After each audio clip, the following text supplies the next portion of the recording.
អត់ចេះជក់ឥឡូវមកខ្លាចជាអ្នកលក់សំលេងពេញរាជធានីឥឡូវមកខ្លាចជាអ្នកវក់ហើយពាក់តែអាវ1000ភ្លី outfit ចេញមកឡើងកាត់ទ្រុកធ្លាប់គេចាប់ប្រមាណនាទីដោយសារពេលនឹងជាអត់មួកាលនៅពីក្មេងក៏ជាអ្នកលេងដែរតែលេងជាមួយនឹងដីឯមកឥឡូវក៏ជាអ្នកលេងដែរតែលេងជាមួយនឹងសោថាទៅពីមុនក៏ធ្លាប់វងវែងដែរប្រឡែងនឹងផ្សែងបារីធ្លាប់រៃខូតលើ computer ដែរបែបភ្លើមកធ្វើតន្ត្រីយ៉ាប្រវត្តិជូរចាក់ថ្ងៃផឹកក្នុងផាប់បងអូនកំសត់នេះត្រូវគេម៉ាត់អូនមួយលឿនណៃកុំ give up កុំអីថ្ងៃនឹងគេសេរីទៅបាត់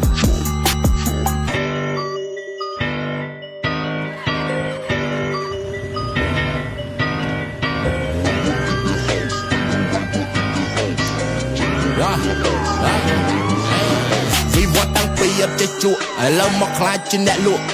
សំលេងពេញរាជធានីឥឡូវមកខ្លាចជាអ្នកវក់ហើយពាក់តែអាវ1000ភ្លី outfit ចេញមកឡើងកាត់ទ្រុកធ្លាប់គេចាប់ប្រមាណនាទីដោយសារពេលនឹងជាអត់មួអាសង16សើខ្លាញ់កម្លាំងខ្សោយឯគុំជន់ប្រាំងឯគុំងាកក្រោយណាព្រោះអស់នឹងចិត្តតាមតនហើយដល់បើគេក្នុងបរងហើយក្នុងបរងហើយក្នុងបរងហើយវិវត្តតាំងពីអត់ចេះជក់ឥឡូវមកខ្លាចជាអ្នកលក់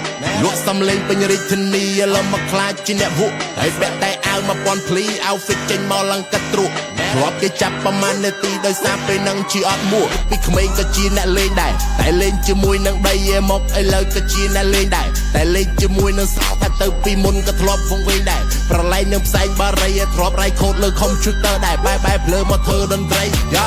ប្រវត្តិជូរចាក់ថ្ងៃផឹកក្នុងផាប់បងអូនកំសត់នេះត្រូវគេម៉ាត់អូនមួយលឿនណៃកុំ give up កុំអីថ្ងៃនឹងគេសេរីទៅបាត់